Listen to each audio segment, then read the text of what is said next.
The M2A1 50 caliber heavy machine gun is a belt-fed, recoil-operated, air-cooled, crew-served machine gun. The machine gun is capable of firing single shot and automatic. It's capable of right hand or left hand feed. It weighs 128 pounds complete with a tripod. The cyclic rate of fire is 450 to 600 rounds per minute.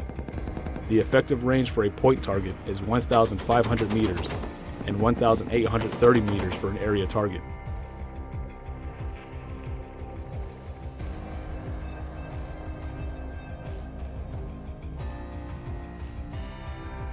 Hey Marines, my name is Sergeant Heintzelman, and today I'm going to show you how to properly disassemble and reassemble a M2A1 heavy machine gun. The first thing we have to do before we disassemble an M2A1 is we got to make sure it's clear. In order to make sure it's clear, we have to make sure it's on safe and single. So I'm going to look down, I see the S for safe, and my bolt latch release is in the up position, making it single shot. At that point, I'm going to grab the retracting slide handle, I'm going to rivet to the rear, and maintain positive control the whole time. After that, go ahead, look, and grab your cover latch. Once you have control of it, put your head down away, open the cover, then you can just sweep down, sweep across the feedway, and then you have to visually and physically inspect the chamber of the face of the bolt. So I stick my finger in the chamber, come back, touch the face of the bolt, there's nothing in there.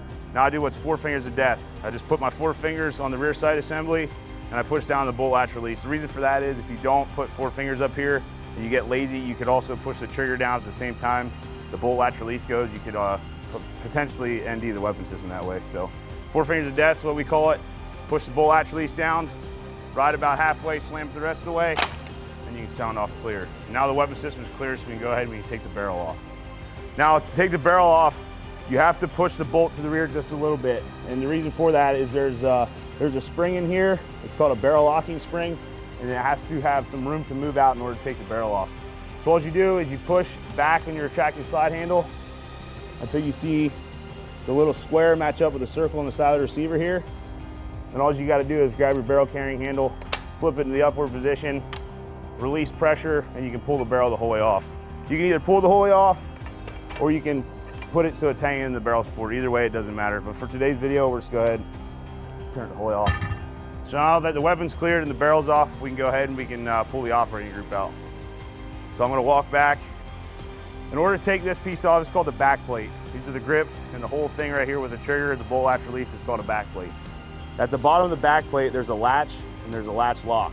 And I have to pull out on the latch lock, and I have to pull up on the latch.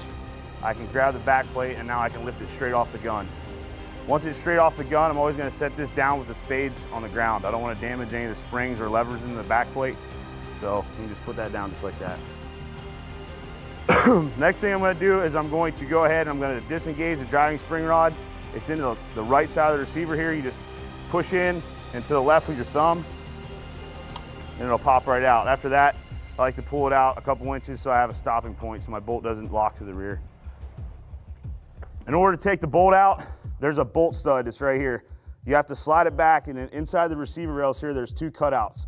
So you have to match the stud up with the cutouts right there, and then you can just go ahead and you can pull your bolt stud out. Once you pull this out, you always want to make sure you know where you have it. So you can either put it on top of the rear sight assembly or put it underneath and close the rear sight just to make sure it doesn't go anywhere. The next thing I have to do in order to physically pull the whole operating group out of the gun is I need to take a punch rod and I need to use the threaded end or the skinny end. And right back here in the back of the receiver, you'll see there's a little silver spot inside the spring. That's the barrel or the buffer body spring lock. So all you need to do is you need to depress that spring. You'll feel it right here. Depress the spring, grab the spring right here, and pull it out. Once you get it started, you can release pressure. Always grab it just by the spring here, because if you grab it by the actual housing right here, it's going to, the operating group's going to fall apart on you. So just pull it out the whole way, and we're going to put it down on its left side. The reason for that is this is called the barrel locking spring, and this is the barrel locking spring lug. So when we took the barrel off, this is that little square that was in the side of the receiver. If we put it down on the other side, we could damage and or break the barrel locking spring lug. So if you put it down on the left side, it'll always work for you that way.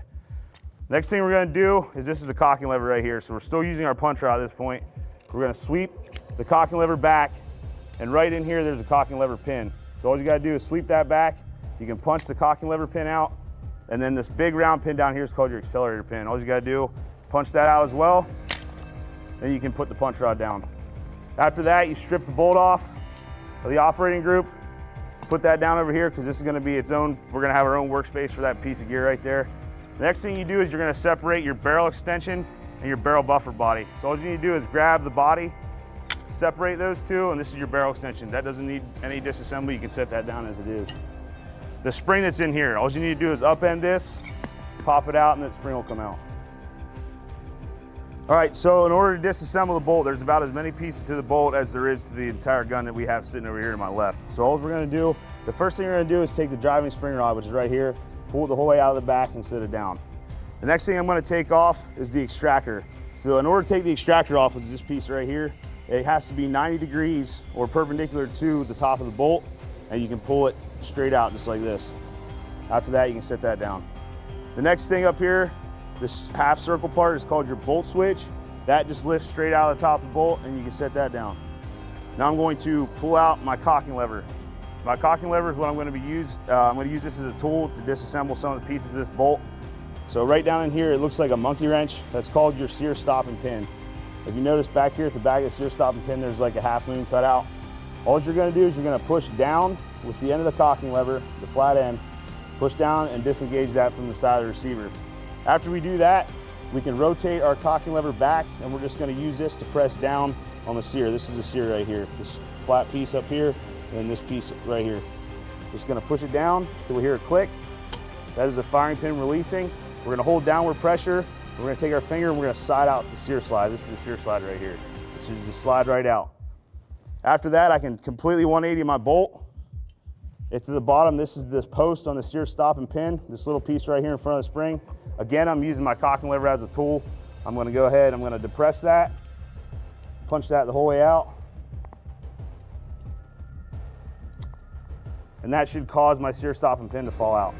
Now, all I'm going to do is I'm going to tap it lightly in the mat, and that should cause my sear, which is right here, and my sear spring to come falling out. After that, I can just tilt my bolt to the side, take out my firing pin and my firing pin extension, set them down the mat, and now my gun is completely disassembled.